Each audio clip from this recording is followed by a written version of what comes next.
It's on Nasiriyah, which is the town into which the 507th sort of found themselves, and that's where the attack happened. This was southeast of Baghdad.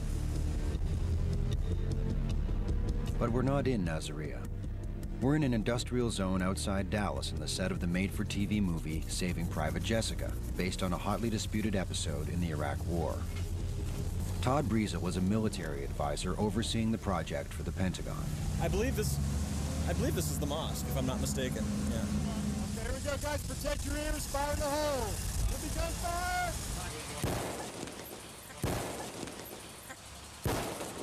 Okay, let's work on standing straight. Yeah. And you're just going to have to. Laura Regan plays the heroine, Jessica Lynch. At this point, the film's script was still a heavily guarded secret. But the story that inspired it caused much ink to flow. Jessica's story made headlines around the globe.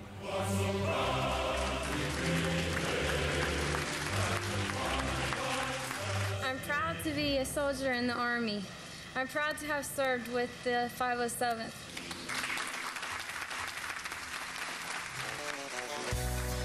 According to the Pentagon, the young soldier's unit was ambushed. She fought fiercely against her Iraqi attackers. The official version also says Jessica was shot and mistreated by her captors until she was saved by the American Army. Her story received massive publicity. Coalition forces have conducted a successful rescue mission of a U.S. Army prisoner of war held captive in Iraq. But a few weeks later, in a dramatic turn of events, the Washington Post and the BBC reported that Lynch's rescue was an Army stunt. Her unit had had a road traffic accident. Her Iraqi doctors even tried to turn her over to Army authorities, a version the U.S. military still disputes. The Army and the movie's producers spent a long time discussing the controversy surrounding Lynch's story. Major Brizel says the script incorporates elements of both versions. If we stick just with what the military has to say, it's going to be a boring picture. It's going to be boring. So what we do is we just try to combine all the material that's out there, the BBC, the Washington Post, Stone Phillips from NBC interviewed a bunch of the former POWs. All these sources come together and really sort of flesh out and make more obvious the story. But it's impossible to get a look at the script.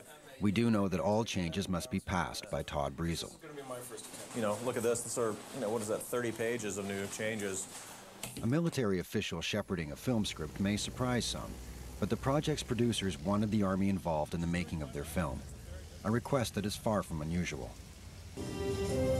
Most American war movies made since World War II have had direct help from the American Army. The long list includes famous movies like Pearl Harbor, Black Hawk Down, Top Gun, Wind Talkers, and We Were Soldiers. The Pentagon even set up a direct link to Hollywood, opening its own office in this building in downtown Los Angeles. The U.S. Navy, Air Force, Army, and Marines all work out of this office. Each military branch is directly involved in films that portray it in action.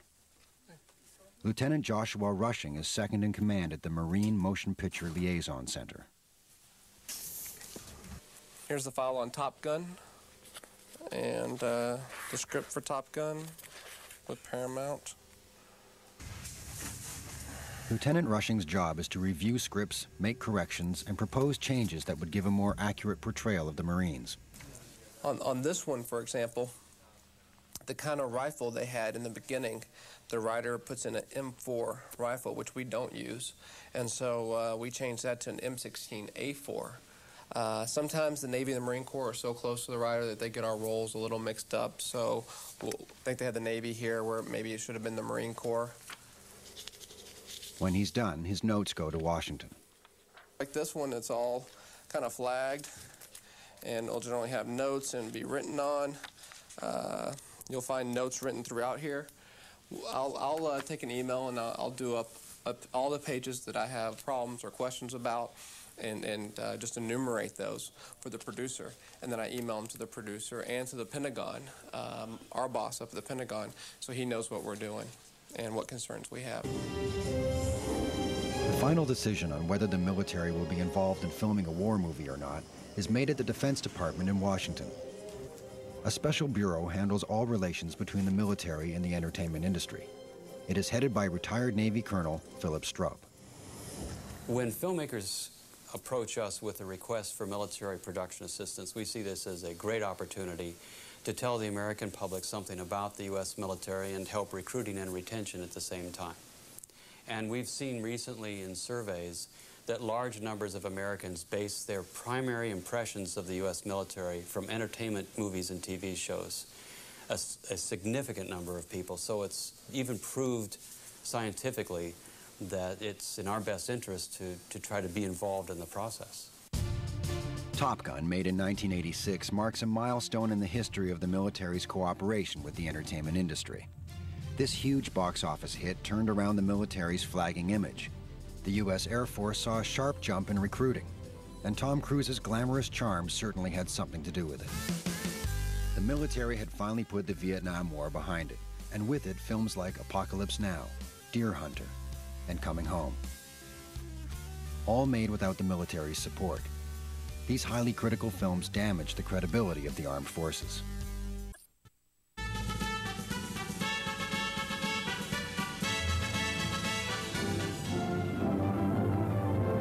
In 1942, the Pentagon opened a motion picture liaison office in Los Angeles. The goal was to put out films with a clear agenda: propaganda.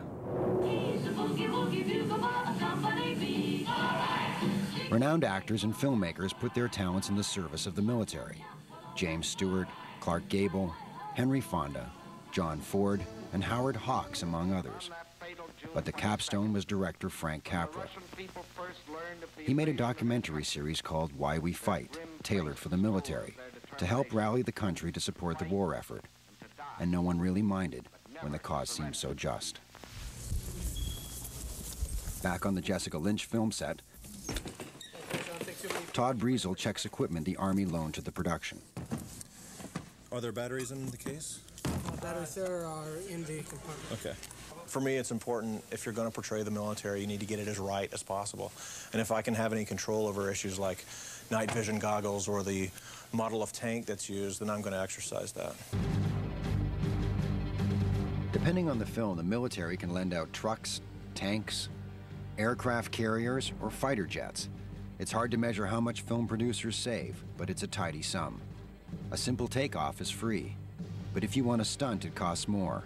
$16,000 an hour. So is the military simply renting out equipment? We sign a contract with the filmmakers, and the contract says, essentially, we're going to give you this equipment on these days, based on this particular version of the script, and you will show us edited sequences as we go along, just to see if, in general, it conforms to what we agreed on. But it also says we will not seek injunctive action. In other words, we say we will not go to court to try to prevent this film from being exhibited. We'd never dream of doing anything like that, never want to do anything like that. But there is indeed a very restrictive contract. The production should help armed forces recruiting and retention programs. The production company agrees to consult with the DoD project office in all phases of pre-production, production, and post-production that involve the military or depict the military. All production companies who sign this contract agree to comply with the military's demands. An example, Ridley Scott's Black Hawk Down, produced by Jerry Bruckheimer and released in 2001. The film is based on the battle for Mogadishu in October 1993. The bloody U.S. foray ended in total humiliation for the Rangers. Pictures of the bodies of U.S. soldiers being dragged through the city's streets shocked America and brought an immediate withdrawal of U.S. troops from Somalia. Never again, said Americans. The Mogadishu Syndrome was born. But the military had no objections about helping Scott's film. The Pentagon had reacted positively to the book on which it was based, Black Hawk Down, by Mark Bowden. While the journalist makes no secret of the U.S. defeat, his amazing portrayal of the battle paints the American Army in a heroic fashion. The decision that Ridley made, and I think it was a fair decision, was that primarily the story of Black Hawk Down is the story of a group of American soldiers who go through this ordeal. and he focused his telling of the story through the eyes of those soldiers. The film, shot in Morocco, told the story of the battle itself and nothing more. It gives no political background. The Somali point of view isn't considered. What's more, Ridley Scott made numerous changes to please the Army. Well, one of the changes was, at the Army's request, a soldier named John Stebbins, who you see here in this explosion, played by Ewan McGregor in the film. In later life, a couple years after the battle, he was convicted of rape and child molestation, Stebbins was, and is serving a prison term. So the Army asked the filmmakers to change his name in the film because they didn't want to glorify John Stebbins, and so Stebbins became Grimes. The trade-off involved, when you consider that in order to make an authentic depiction of this battle, we needed the Army's cooperation for Black Hawk helicopters and Little Bird helicopters and Rangers who could do stunts. And, you know, if you weigh all that against the possibility of losing that kind of cooperation, just changing this one character's name, I didn't think that it was a very big sacrifice. These changes may seem minor at first, but the Army also asked the director to cut 2 key scenes out of the original script. Kathleen Canham-Ross has headed the Los Angeles branch of the Army Office of Public Affairs for 20 years. She negotiated the script changes with the producer. There were a couple of things that had to be changed. One, of course, was turning this one person into a superhero, going off on his own to save other people and not following any sort of procedures and having no support and not telling anybody what he's doing. That had to be changed because that just wouldn't have happened. That was a major one. And then another one that was major is the original script had a lot of conflict between the 2 different Army units, the Rangers and the Special Forces people, which gave the script, it gave a little drama to the script, but it wasn't accurate as to how the real relationships were between the 2 of them. Ridley Scott went ahead and filmed a scene that never made it into the movie, showing the tensions between the 2 units. This scene depicts an incident which actually happened during the battle, when the Delta Force operators started taking fire from the Rangers outside. And as you see depicted, they radioed outside to the commander of the Rangers, telling them to stop firing at them. It's clearly the kind of mistake that often happens during battle. It ended up being filmed, as you see, but was deleted from the movie. Army censorship, self-censorship from the director. Ridley Scott would only say that he cut the scene for artistic reasons. Delighted by Ridley Scott's version of the events, the Pentagon took an unusual move, going all out for a film it wanted released, at all costs. 8 helicopters and I think it was about 135 people, which is like taking a little Army company into Morocco, and we didn't have in Morocco what we call a status of forces agreement with the country of Morocco. So the Department of Defense had to work with the government of Morocco in order to allow having military come in, because there wasn't any established protocol for doing that. And if a filmmaker wouldn't agree to a suggestion that you make, what does it mean? It just means that they make the films without us, and it happens all the time. That was the case with Forrest Gump, a character too dim-witted for the Army's taste. The Thin Red Line was also turned down. Generals don't look kindly on soldiers who entertain doubts. Oliver Stone's Platoon, released in 1986, didn't win the Army's support either. While the movie didn't criticize the Vietnam War, military officials didn't like its portrayal of distraught GIs racked by doubts, committing atrociously violent acts against Vietnamese civilians.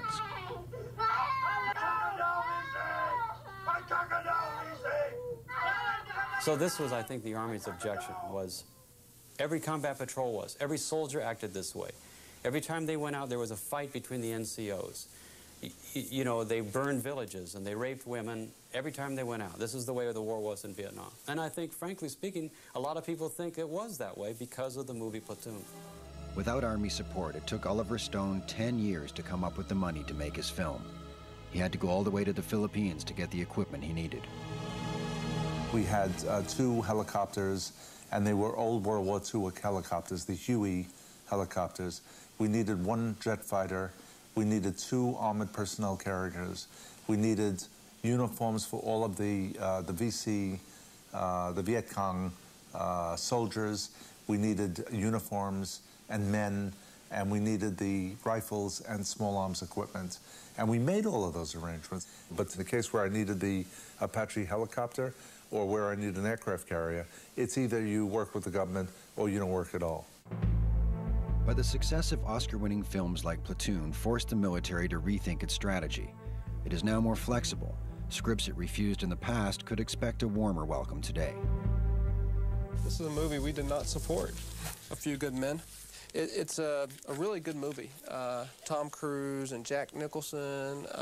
It wasn't supported at the time, I think, because of that. It was about a Marine that killed another Marine. But in this office today, we talked about this specific movie as an example. We probably would have supported it because of, although it shows Marines that did bad things, in the end, they were all caught and the truth came out. The Army has gone one step further. It is willing to turn a blind eye when military truth is twisted in order to keep its hand in a movie. Only one thing really matters.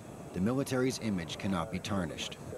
The JAG TV series about military judges is a good example of this. A big hit in the U.S. for the past 8 years, though every episode is riddled with implausible situations. Scott Silliman is a retired military judge and a law professor. He acknowledges the inconsistencies, but defends the military's tactic. Here we have, again, our heroes. We're seeing a scene back in Afghanistan.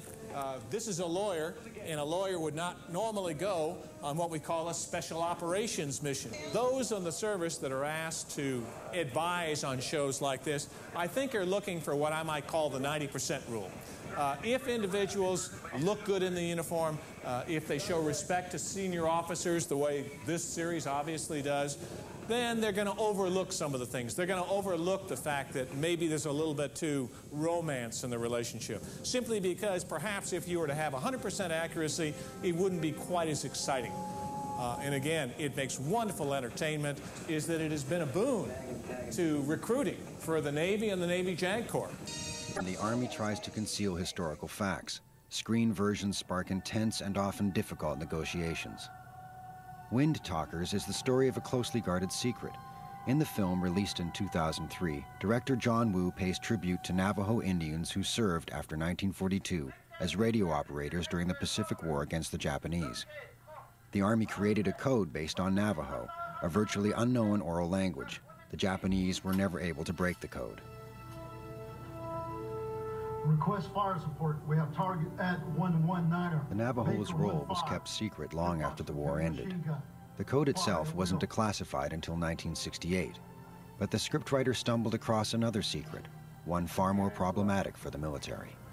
Doing the research, we found some interesting things about how in certain cases it might be read in that the code talkers had a bodyguard, and the bodyguard might have had some orders that might be pretty serious orders that might lead to a dilemma, or somebody might have to be in a position where they might have to take out their own man at war. Bad enough that you got to kill the enemy, but if you might have to kill one of your own, we thought that could be a good nugget for a movie. No Marines were given orders to kill a Navajo code talker or any other code talker to prevent their capture. A bizarre denial, especially after Congress acknowledged it in 2000. Some code talkers were guarded by fellow Marines whose role was to kill them in case of imminent capture by the enemy. It's a Navajo. It was. Tortured to death. But the Pentagon held its ground over the film. One scene in particular was hotly debated. The military was adamant that the word kill not be used. What I'm about to tell you, Corporal, cannot leave this room. Under no circumstances can you allow your code talker to fall into enemy hands. Your mission is to protect the code at all costs. You understand me? Yes, sir. I do. Major Jim Deaver was the film's military advisor. The Public Affairs Office had a discussion how that should be said for the script. And that's why it doesn't say you would kill him or anything like that. It would say you will protect the code at any cost. Your mission is to protect the code. We ended up saying it more subtly in the film, what the Nick Cage character's orders would be, and in a way that seemed to us to be better anyway. The director outsmarted military officials. John Woo went ahead and filmed the scene when the kill order was given, which the Marines wanted to avoid at all cost. The Marines hoped to leave an element of doubt, but the scene's quick editing and close-up shots made everything clear. He's giving the okay. He says, do it, you know. He wants the character Enders, Nicolas Cage, to kill him. So he's giving him the nod. He doesn't want to become a prisoner of war, because he knows the knowledge that he has will kill a lot of Marines in the future if the Japanese broke the code. So in this scene here, how John Woo put it, Roger Willie is telling Enders to kill him. However, I have to say that when I saw the picture, I thought we had failed in our attempt to achieve that the filmmakers had succeeded in fact, making it seem that Marines did get those orders. And so, you know, that's something where we didn't get what I felt we were trying to get. To prevent this kind of mishap in the future, the Pentagon now prefers to work with directors and producers it can trust. People who have made several movies that have our support. For example, of course, Jerry Bruckheimer has done several movies that have been about the military, so we pretty much know how he operates, and he has a good idea how we operate, and that makes it a whole lot easier when you know what to expect from each other. People like Steven Spielberg, some of the people at Paramount, because they made all those Tom Clancy novels into movies. They're people who have the experience to know what's possible and what's not, and that does make it easier to work with them.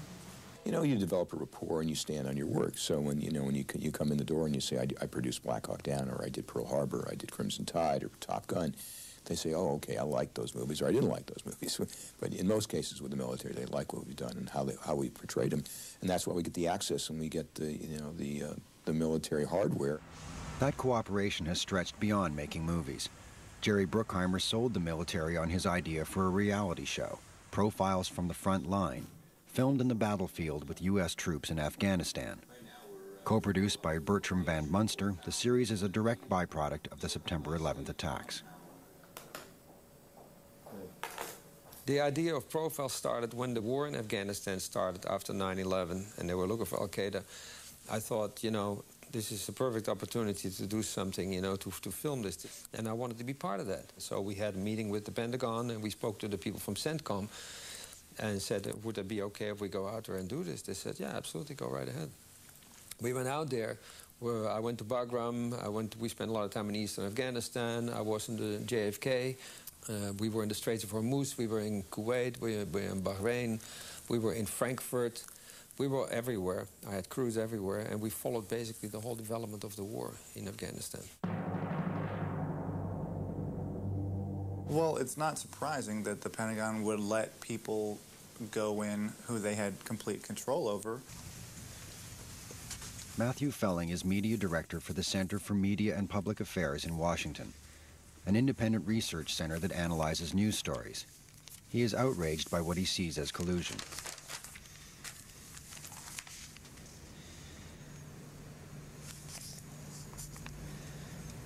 The people who were affiliated with Profiles from the Front Line were sort of de facto Pentagon staff members, because they had pretty much signed over all control to the people within the Pentagon, within the U.S. Department of Defense.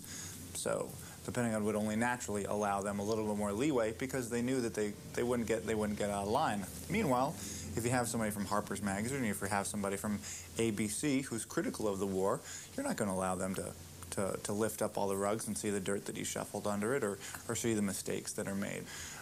But the Pentagon didn't allow that to come out. And to a sense, they lost the humanity of war and the truth and the accuracy of the story being told. It feels a little bit more like a commercial than it does a documentary. The series films real soldiers, not actors. The crew is really out in the battlefield. The product looks like a documentary, but Profiles presents a sanitized version of war. No one dies. There is much to do about the great merits of the Special Forces, America's new heroes. The problem is, as soon as the fighting gets close, the cameras are turned off. We were not there when they threw the big bombs out of the airplanes, but the war, as we saw it, was what went on. What you see there is what went on when we were there. This is war. This is the real thing, you know? It's not about the war is not about big explosions. War is about small stuff, you know? How it is nowadays, you know? It's very different from what people think it is. Everybody still thinks the beach is Normandy, you know? It's not like that. The series gave the military the idea of embedding journalists with its forces during the war in Iraq, instead of just turning them loose. One thing we achieved, I think, since we were actually the first one to be kind of embedded or be with military people out in the battlefield since many, many, many years, I think it was very helpful for the journalists to go into Iraq and be fully embedded. I think we had something to do with that, and I'm very proud of that. The military liked Profile so much that when it was getting ready to wage war in Iraq, Pentagon officials went looking for Van Munster and made him their official filmmaker. We were approached by the Pentagon and asked if I had some camera teams that I wanted to send into Iraq, you know, to follow the aftermath of the war in Iraq, and I rounded up some people that went in there, and we filmed the aftermath of the war in Iraq. Yeah. You're not going to do a series out of it? I'm not doing anything with that's material that belongs to the Pentagon. Yeah. So basically, I understand you were hired by the We were hired by them to give them that material, yeah. No one has ever forced a director to make his bed with the military.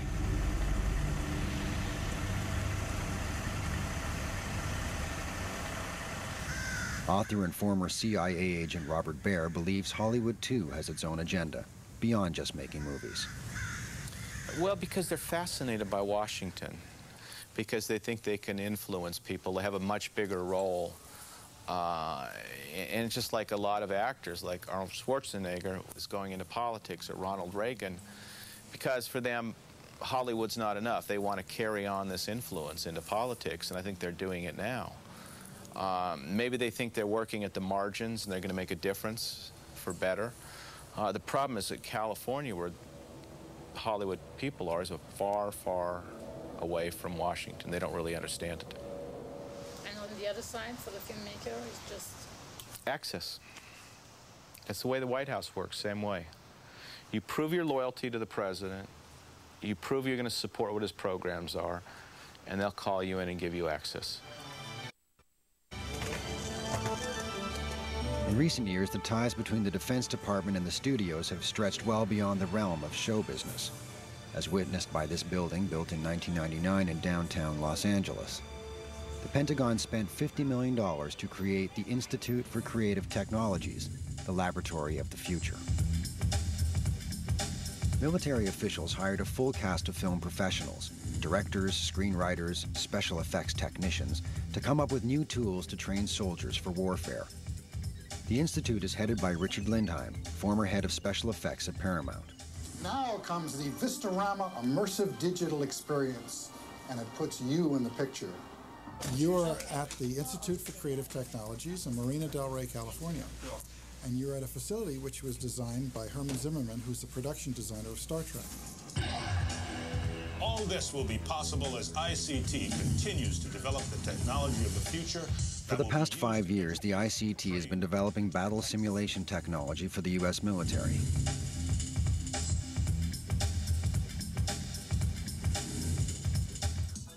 The Flat World project merges media technology with cinema stagecraft. Scientist Gerald Pear demonstrates his STAR program. In an actual training scenario, a soldier could basically use these virtual portals to view action occurring outside the room. Interesting. Yeah. So here the soldier is wearing special glasses that give him an enhanced sense of depth. The screen does not look flat. And as you see here, the soldier can observe a helicopter moving. And one of the advantages of the system is the fact that he can also open this other door and have another viewpoint.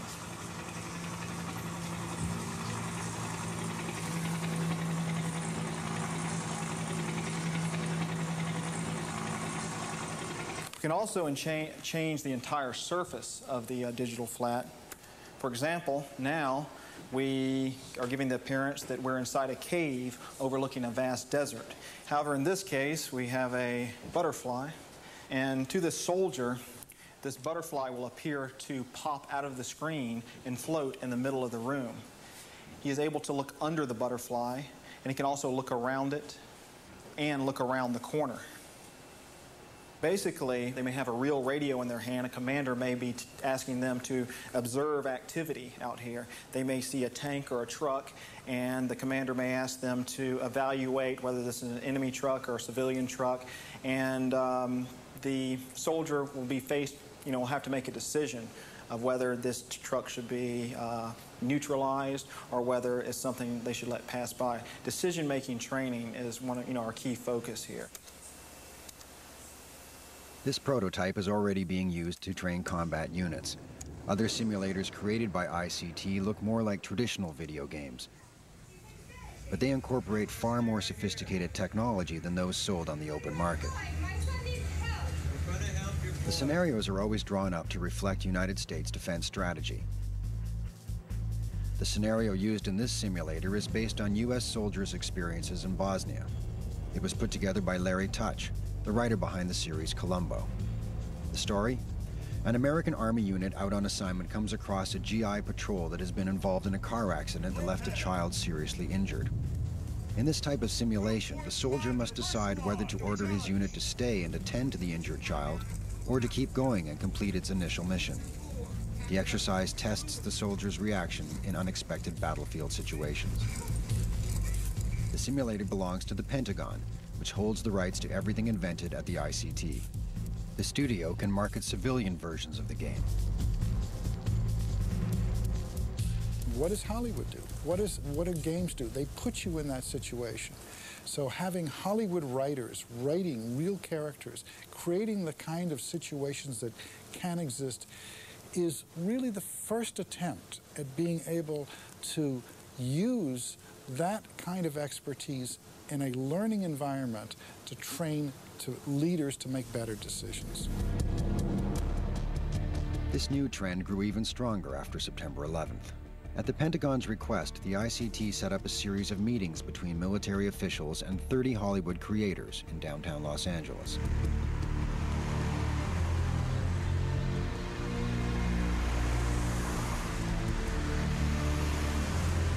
The main focus was on current threats to the United States.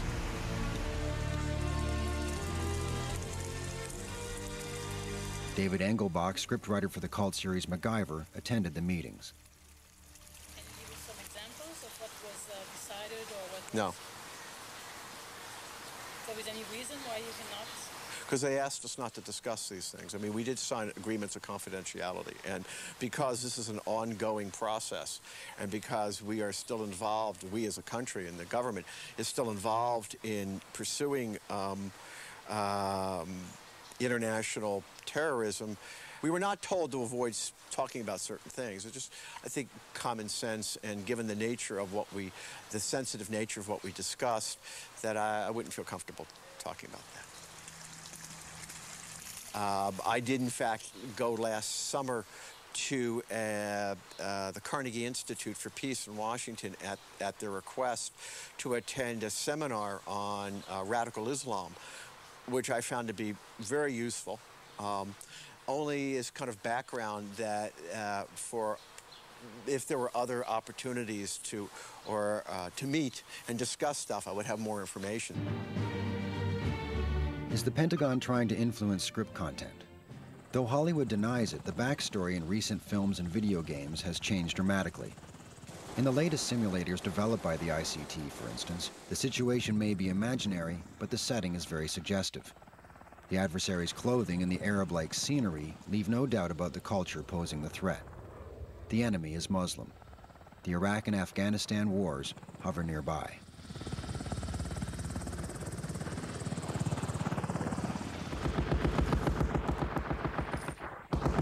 We're not selling propaganda, either flag-waving or critical propaganda.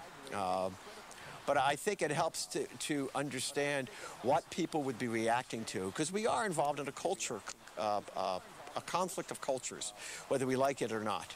If the Cold War lasted, what, from the end of World War II until the breakup of the Soviet Union, that was 50 years. I think we're looking at another 50 years of conflict between radical Islam and the democratic West. The team is prepared to do what needs to be done. We have seen a lot of ideas for movies involving special forces, particularly.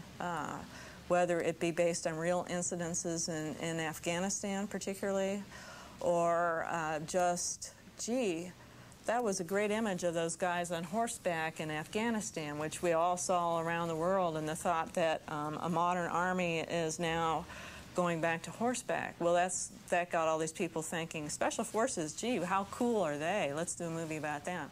So there has been a lot more interest in doing something like that. Are you pleased that there is this interest? Very pleased. I'm pleased in one way, particularly, in that it's an interest in the modern army. Most movies have, in the past, in the more recent past, have been set at a different time. So it would be nice to see a movie that actually shows what we do today. This is an old idea of an alliance between Hollywood and the government. It's not something new. It's working? It did work. It brought us into a war. I mean, the alliance with the news networks, cable news networks, Hollywood, and a White House disinformation office has convinced Americans that a war in Iraq was a war against terrorism, which I think today we know is not the case. I think that Hollywood is misleading for many people, because that's where a lot of people get their information from in the United States, is from Hollywood, or their ideas and their concepts. Saving Private Jessica was the first fictionalized movie on the war in Iraq. It was broadcast in November on NBC. Whether or not Jessica's story was a real rescue or a publicity stunt, we may never know. But one thing is certain: film studios are still one of the best tools for putting a positive spin on war.